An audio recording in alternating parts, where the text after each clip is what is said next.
Chris Anderson asked me if I could put the last 25 years of anti-poverty campaigning into 10 minutes for TED. That's an Englishman asking an Irishman to be succinct.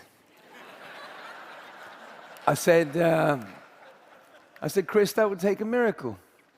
He said, Bono, wouldn't that be a good use of your messianic complex? So, yeah.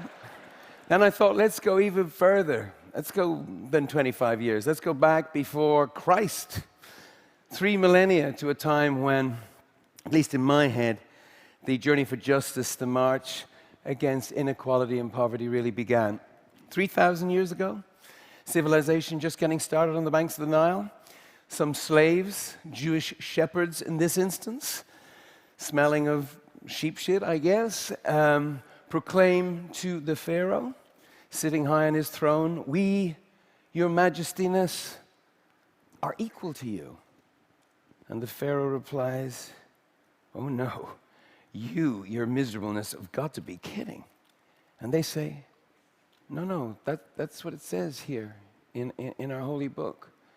Cut to our century, same country, same pyramids, and other people spreading the same idea of equality with a different book. This time it's called the Facebook. Crowds are gathered in Tahrir Square. They turn a social network from virtual to actual and kind of rebooted the 21st century. Not to undersell how messy and ugly the aftermath of the Arab Spring has been, neither to oversell the role of technology, but these things have given a sense of what's possible when the age-old model of power, the pyramid, gets turned upside down, putting the people on top and the pharaohs of today on the bottom, as it were. It's also shown us that something as powerful as information and the sharing of it can challenge inequality, because facts, like people, want to be free, and when they're free, liberty is usually around the corner, even for the poorest of the poor. Facts that can challenge cynicism and the apathy that leads to inertia. Facts that tell us what's working and, more importantly, what's not, so we can fix it. Facts that, if we hear them and heed them, could help us meet the challenge that Nelson Mandela made back in 2005 when he asked us to be that great generation that overcomes that most awful offense to humanity, extreme poverty. Facts that build a powerful momentum. So I thought, forget the rock opera, forget the bombast, my usual tricks. The only thing singing today would be the facts. For I have truly embraced my inner nerd. So exit the rock star. Enter the evidence-based activist, the factivist. And what because what the facts are telling us is that the long, slow journey, humanity's long, slow journey of equality is actually speeding up.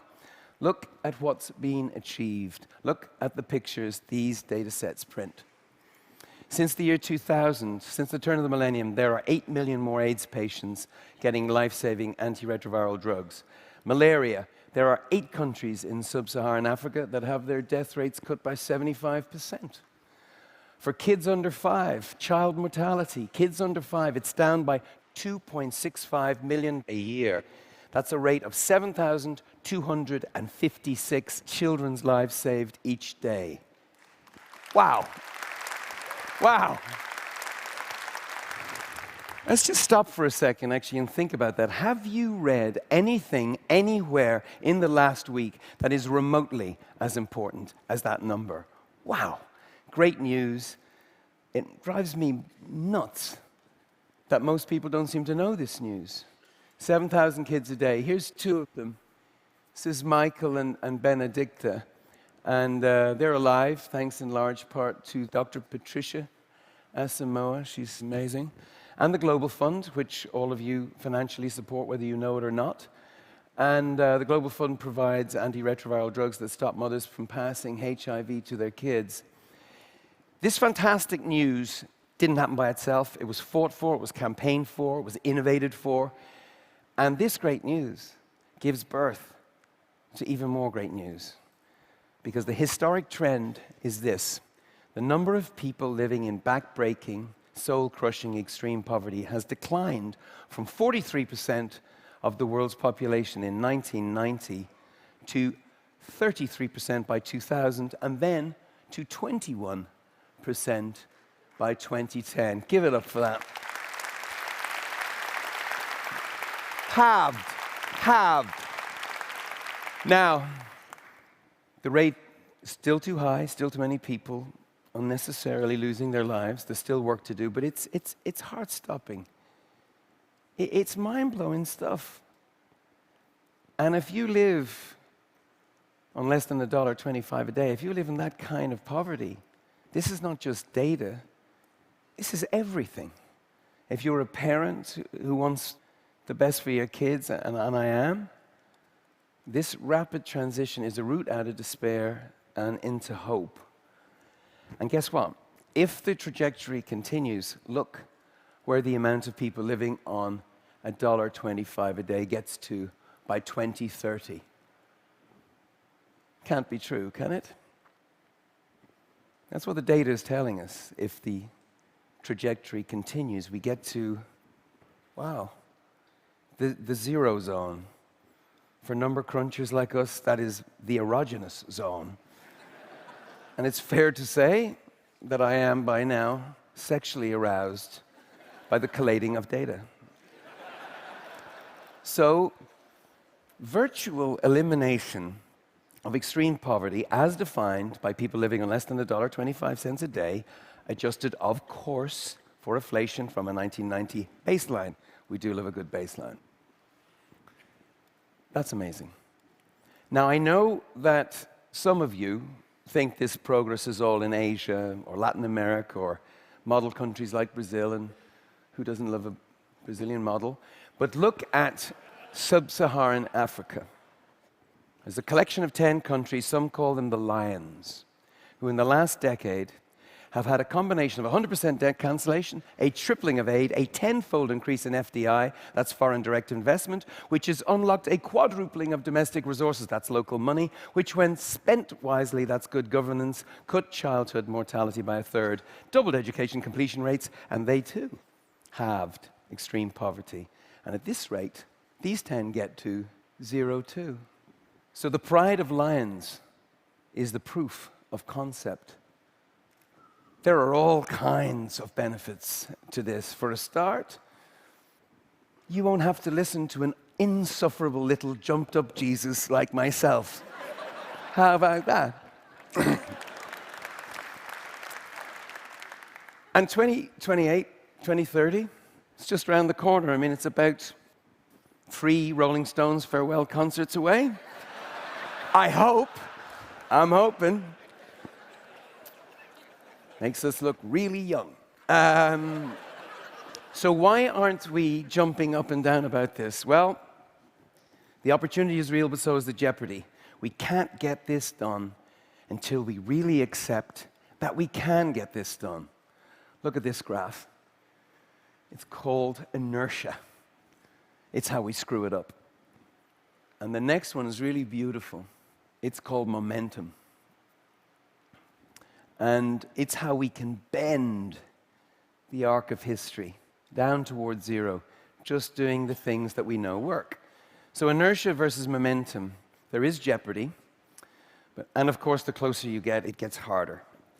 We know the obstacles that are in our way right now, in difficult times. In fact, today, in your capital, in difficult times, some who mind the nation's purse want to cut life-saving programs like the Global Fund.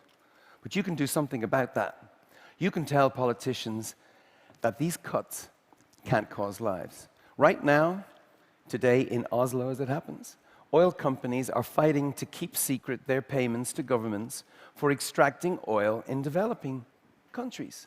You can do something about that too. You can join the One campaign and leaders like Mo Ibrahim, the telecom entrepreneur, were pushing for laws that make sure that at least some of the wealth under the ground ends up in the hands of the people living above it. And right now, we know that the biggest disease of all is not a disease. It's corruption. But there's a vaccine for that too. It's called transparency, open data sets. Something the TED community is really on it. Daylight, you could call it. Transparency. And technology is really turbocharging this. It's getting harder to hide if you're doing bad stuff. So let me tell you about the U report. So I'm really excited about it. It's 150,000 millennials all across Uganda, young people armed with 2G phones, an SMS social network exposing government corruption and demanding to know what's in the budget and how their money is being spent. This is exciting stuff. Look, once you have these tools, you can't not use them. Once you have this knowledge, you can't unknow it. You can't delete this data from your brain, but you can delete the cliched image of supplicant, impoverished peoples not taking control of their own lives. You can erase that. You really can, because it's not true anymore. It's transformational. 2030, by 2030, robots, not just serving us Guinness, but drinking it. By the time we get there, every place with a rough semblance of governance might actually be, on their way. So I'm here to, I guess we're here to try and infect you with this virtuous data-based virus, the one we call factivism. It's not going to kill you. In fact, it could save countless lives. I guess we in the One campaign would love you to be contagious, spread it, share it, pass it on. By doing so, you will join us and countless others in what I truly believe is the greatest adventure ever taken, the ever demanding journey of equality. Could we really be the great generation that Mandela asked us to be? Might we answer that clarion call with science, with reason, with facts, and dare I say it, emotions? Because, as is obvious, factivists have feelings too. I'm thinking of Wael Gonan, though. Some of you know him. He set up one of the Facebook groups behind the Tahrir Square in Cairo. He got thrown in jail for it, but I have his words tattooed on my brain. We are going to win because we don't understand politics. We are going to win because we don't play their dirty games. We are going to win because we don't have a party political agenda. We are going to win because the tears that come from our eyes actually come from our hearts. We're going to win because we've dreams, and we're willing to stand up for those dreams. Wael is right. We're going to win if we work together as one, because the power of the people is so much stronger than the people in power. Thank you.